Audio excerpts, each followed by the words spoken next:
the #1 Costa Rica real estate and investment podcast, bringing you experts from all over Costa Rica.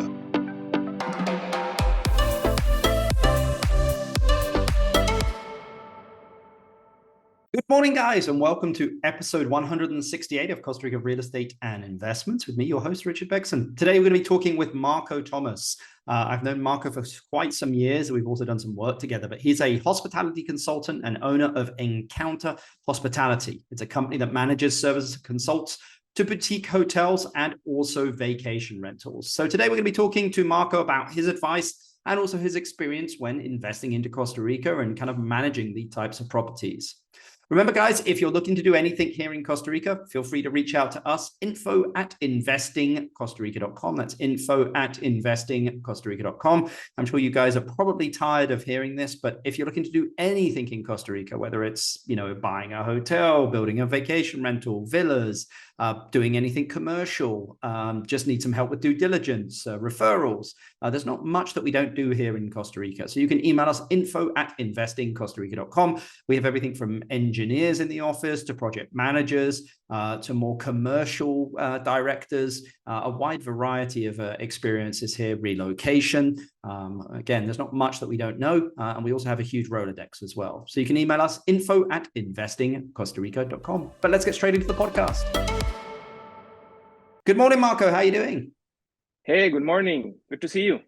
Yeah, good. It's an absolute pleasure to have you on the podcast. As I said, we've known and worked together for many years on certain things, and yeah, it's great to get you on here, buddy. Well, same here. Thanks for having me. Not at all. Well, I mean, the first question I always like to ask, Marco, is to get an idea of kind of what's going on in the market at the moment. With world economies kind of somewhat stalled, how has this impacted your kind of your work level? Is it still continuing? I mean, what are you seeing happening in the market? It's still continuing, yes, but it's sort of spotty in some points. Yep. There's some uncertainty, I guess, in the air. In general, I think that Costa Rica is pretty strong, but most investors that want to work here or want to do something here are looking at other countries. I mean, yep. You have to be clear about that. So sometimes when they hit other markets and they get to start, they start getting all these mixed messages, then they translate it to our market, and so that makes it a little bit more.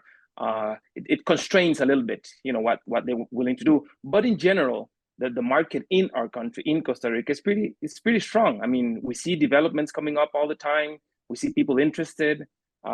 People are visiting Costa Rica. We have, numbers are as good or better as they were in 2019.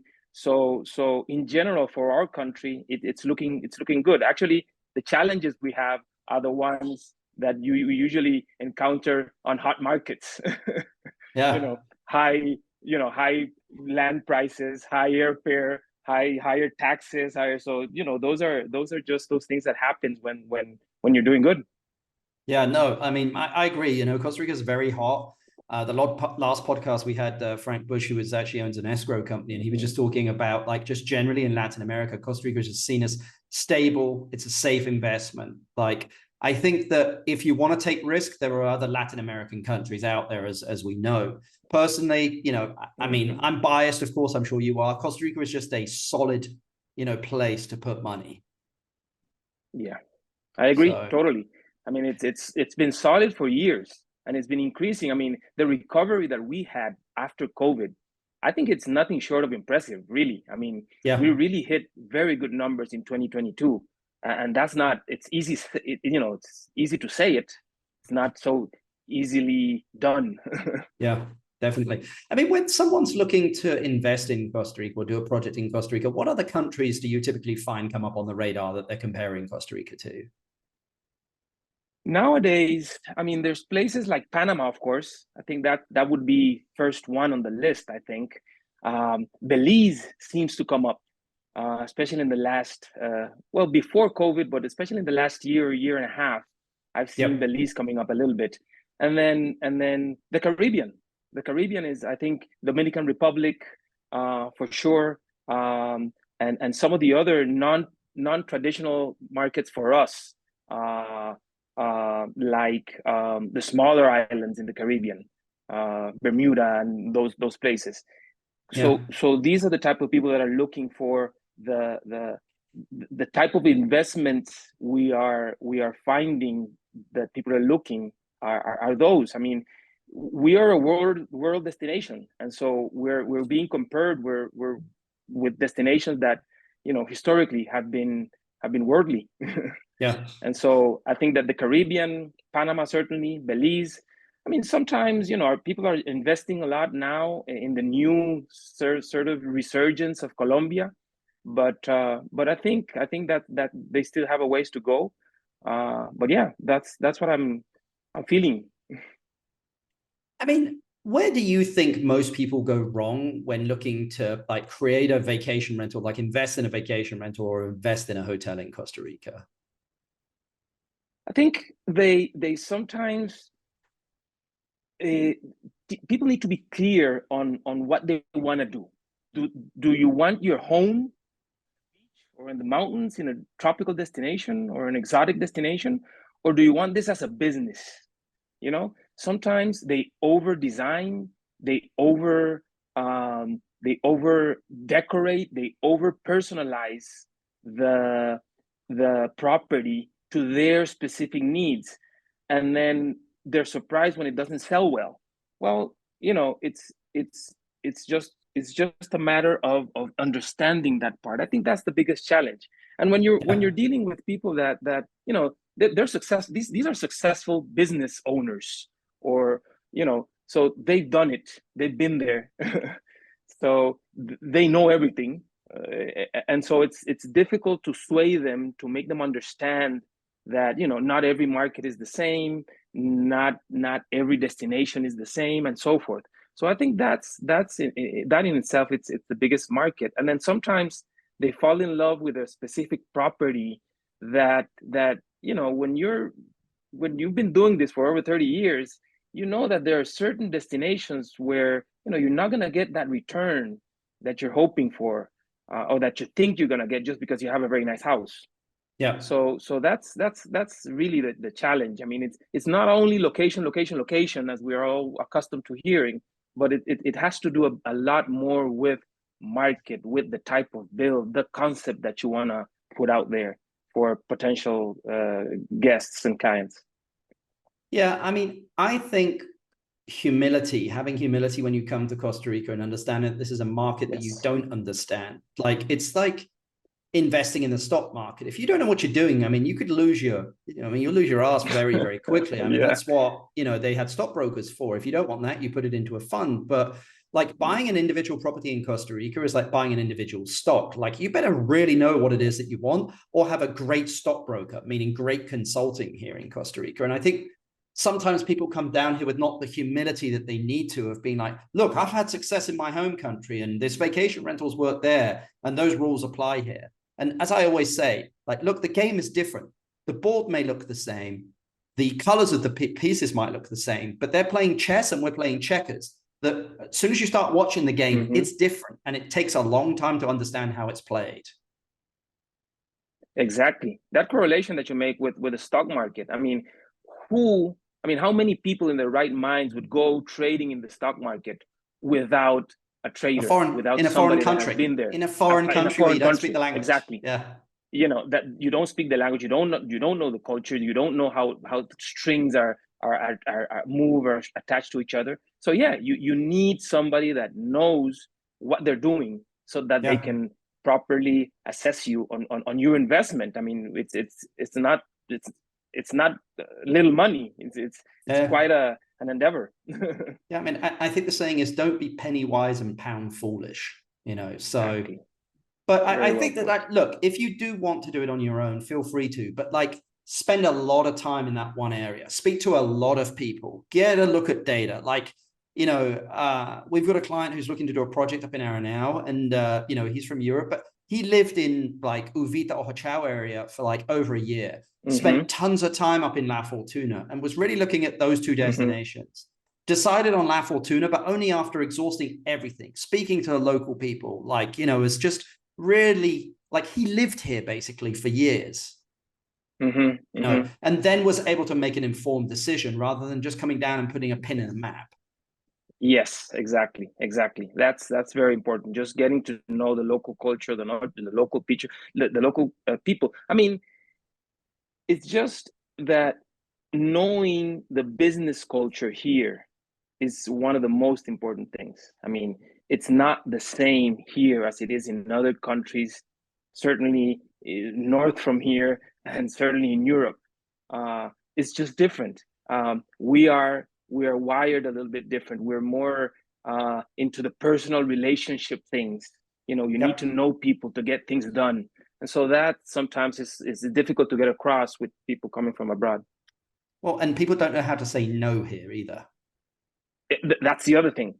Even if they don't want to do it, yeah, they'll say yes or maybe. You. Yeah, they will. They, you know, and they'll be like, well, he didn't say no. It'd be like, look, Costa Ricans don't like to have confrontation, so they won't say no. Exactly. You know, and I think you need to understand that culture here really to get anything done here. You know, Marco, Definitely. if somebody, a lot of people come here with this idea of starting some form of hospitality project, whatever that may be, you know, should they get started? Conceptualization is the most important thing. I mean, you need to have a clear concept of what you want to do. The owners or the owner's vision is always important, because some of these owners or developers, they have this worldly knowledge that, you know, sometimes one doesn't have, and they have a certain vision of what they want to do and how they want to do it and what the final products should look like. That is very important to take into account, especially in a country like ours, where, you know, we're the boutique property or the boutique hotel mecca. I mean, everything here is 20 rooms or less. You know, so that character is very important. So you have to have a very good concept of what you want to do in your property, and then that has to be molded through with somebody like yourself, like myself, that knows the market, that knows how to go about it, so that you have a product that works in the market. The vision is very important, the concept is very important, but it has to be operational. So that is where you tie in everything, you know, companies such as yours, as mine, that ties it all up. So I think that the concept is the most important thing, because the concept of what you want to give out, the service that you want to present, your target market, what your target market is going to be, has to, and what that concept brings, you know, has to be tied in with the operation. You know, you need to have the spaces, create the spaces in the property to make that vision, that character, that concept come through.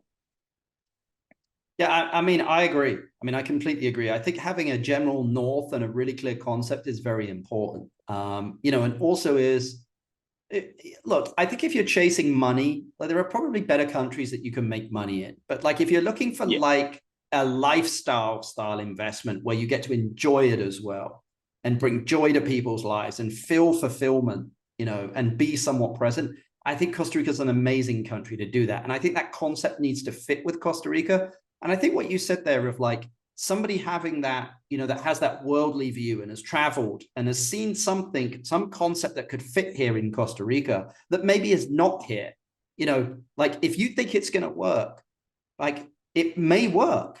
Like, we're not here to tell you something that, like, you know, the one thing I always say is the one thing I know is nothing, Marco. Like, you know, there are so many retreat centers here in Costa Rica, but maybe there's a concept and a thin line in that retreat center that does not exist here.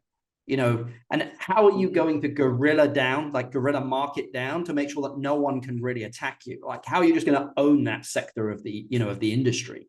You know, but I think it's smart what you said there, Marco, which is just that, like, when you have that worldly view of like, bring those concepts to Costa Rica because they could work. Yeah, definitely. I mean, I've been involved with some projects that in terms of design, in terms of the things that these owners think it's possible, it opens up our eyes sometimes. Yep. Sometimes it's surprising to see these ideas, these concepts, and so yeah, you need to just make those operational. Make sure that once the house, the villa or the hotel is functioning, that the operation of the thing works with the concept. That you're not shooting yourself in the foot by trying to do something that the operation is not built for, or the facility is not built for. So you need to definitely take into account all of those. I mean, I've been involved in 2 or 3 or 4 different projects that just the vision of the owner. I mean, having in terms of design, in terms of decoration, sometimes in terms of service and what they want to put out there. It's something that without their input, without their views, wouldn't come true. Yeah. No, I mean, look, I think if anyone's trying to do something here in Costa Rica and the owner has a vision, he's going to need to be there, especially at the beginning, to drive through that vision, or to be very clear. Because while you can have a general manager or someone to kind of oversee that, nobody's really going to feel it and see that vision and have that passion as much as as an owner would do. Yeah, definitely. So, I mean, what are the hidden costs of doing business in Costa Rica, Marco? I'm sure there's a variety of them, but which is the one where a lot of owners and investors are just like, wow, I was not expecting that? Time. It takes a while sometimes. It's not as easy, with some of the local governments, especially, depending on where you're building, where you're developing. It takes a while sometimes to get those permits. It takes a while for them to get those permits signed off. And there's so many different government agencies involved in the process of developing, that sometimes one steps on top of the other, and it makes it difficult to move forward. So I think that is still, even though we've improved, that's still one of the biggest challenges that we have. I mean, not everything is for tomorrow. Can you have this in a week? If it was up to me, probably yes. Most cases, it's not up to me.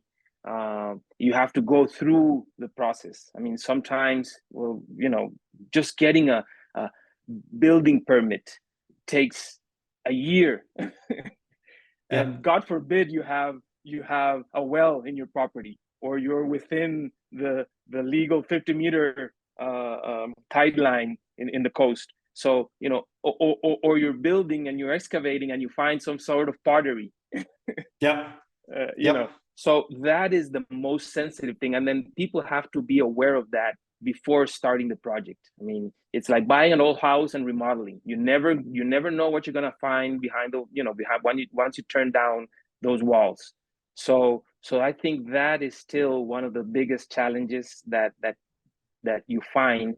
And then we're still a small country. That's why personal relationships here are so important, because if you have, your neighbor might have that personal relationship that you don't have, and if he feels threatened because you're building beside him, then he might pull onto those personal relationships. So developing those relationships, developing that know-how, being part of the community is very important, so that the community feels that you are part of them and that you're there to help, to enhance the economies of the local community, that you're there to give employment and so forth. That helps a lot in the process. But yeah, I mean, I would say that time is really the thing that you need to be sometimes patient with and understanding with. But again, as I told some clients the other day, in the end, it works. I mean, you don't have 3 million tourists a year, and you don't have all that interest in investment if it wasn't working. So It's just one of those things, but in the end, it works. I like it, Marco, because I think it's a natural filter for assholes. Okay. Yeah, like true.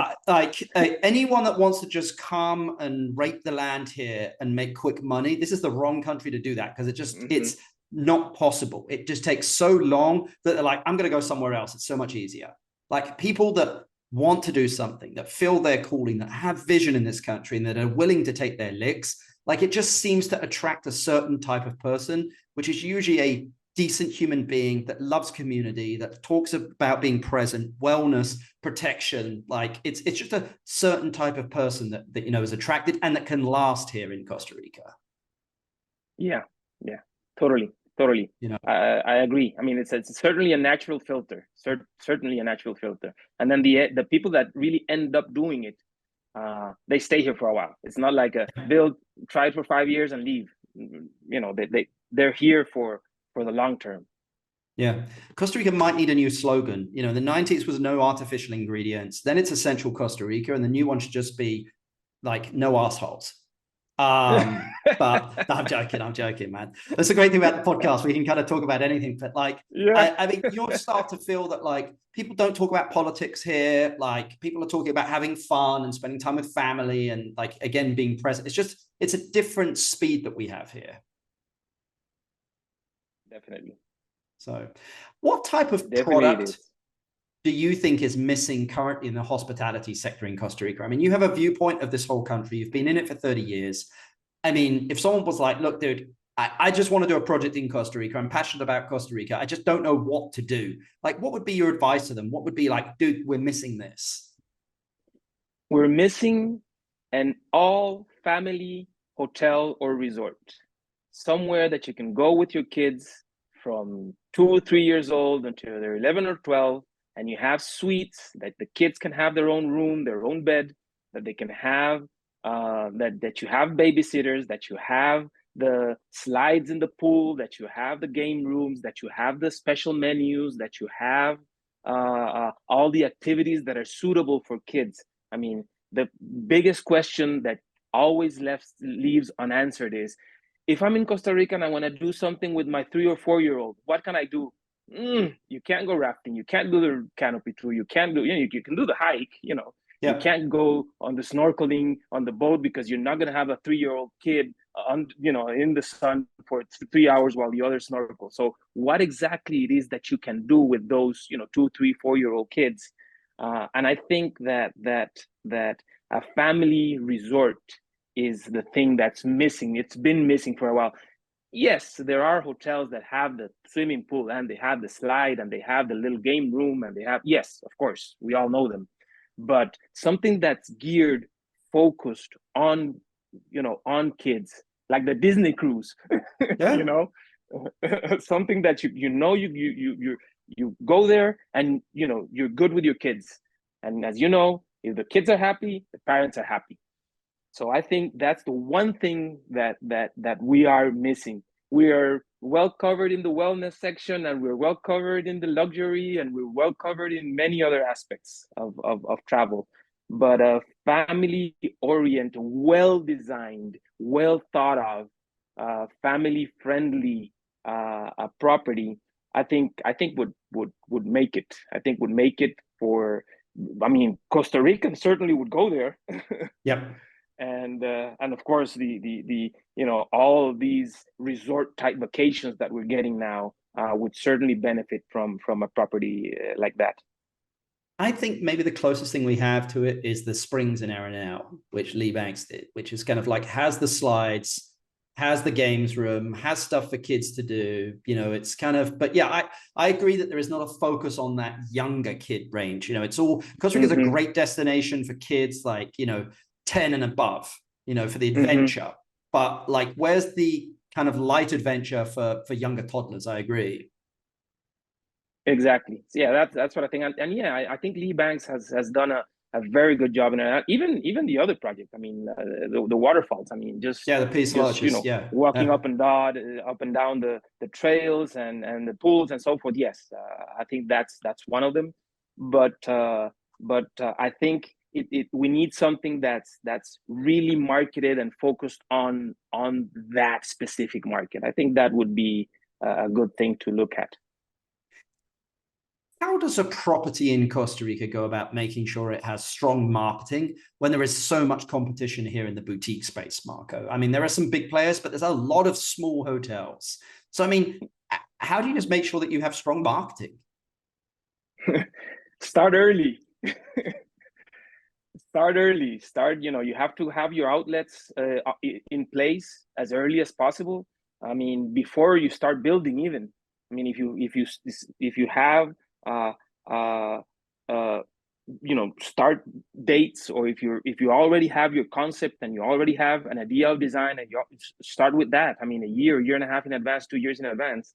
So you have to start early. You need to have your website, you need to have your social media outlets, you need to start with your teasers and all that. So start early with all your marketing efforts. That's crucial. That's very, very important.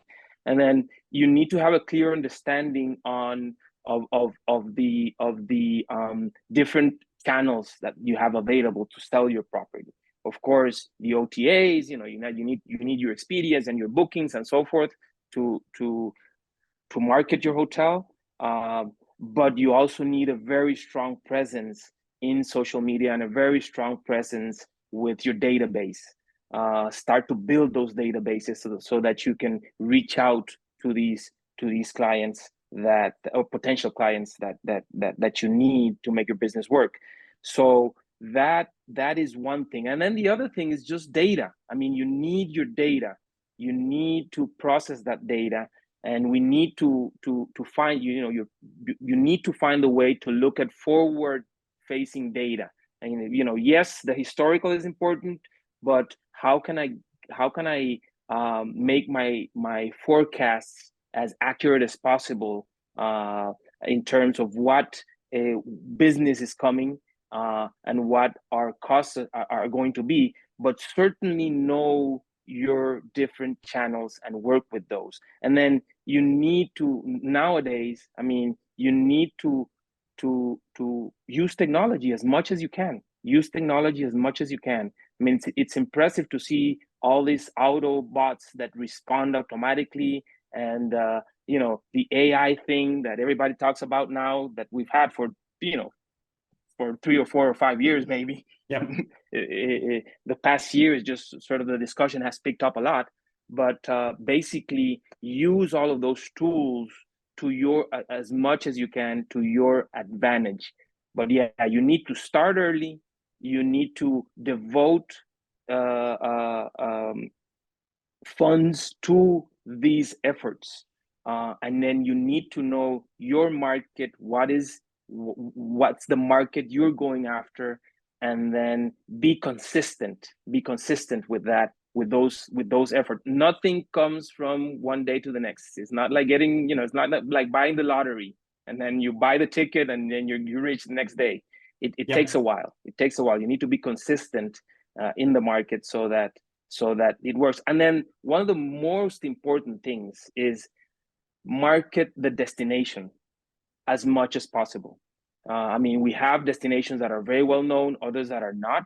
So it's very important that the chambers or whatever get together and market that destination as a whole, so that your property and the properties in the area benefit from that.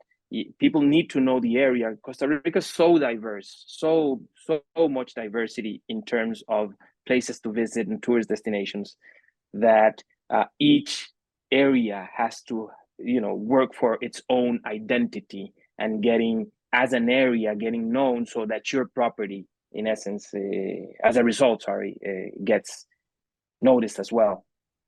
Sounds like a lot of work, Marco. It is, but if you have the right people on your side, then it can be done. I agree. I mean, I think if you can use technology to kind of leverage those processes and automate them as much as possible, and review data. I agree, man. I mean, whenever I've done anything, it's like, data, weekly, same data. What is it they say, that like extraordinary things are done by ordinary people doing ordinary tasks over an extraordinary long period of time? Like, it's just it's like going to the gym. Just do the weights like constantly, and you'll see the change. But you might not see it, but the data allows you to see the difference between where you started and where you are now, and just kind of keep adjusting that and see how basically it adjusts your data, how it adjusts, those key performance indicators, which then roll down basically into your sales. Exactly, and it's a daily work. I mean, it's daily work on a daily basis. You have to gather that data on a daily basis. Make sure that you know what your KPIs are that you need to cover on a daily basis. And even though you might not be making decisions on a daily basis, that daily information that you're recovering will help you in making a more accurate decision in the end. But yeah, it's very important to have somebody that's picking up that data and then doing the little charts, and then you can just review that and start finding trends that will help you in your forecasting. Definitely. Yeah, I agree. Well, my last question for you, as I've kept you long enough here, Marco, if you had $500,000 and had to invest it into a business or real estate in Costa Rica, what would you invest it in and why? Right now, today, I would go to Grecia and buy a plot of land or buy a couple of apartments to service the 3,000 people that are going to be working on the new Boston Scientific plant. that's smart, Marco. Honestly, I mean, I've been looking in Grecia for land. I think it's, you've got that huge free trade zone going out there. I mean, we're building a large commercial project out there of there's going to be huge demand out there.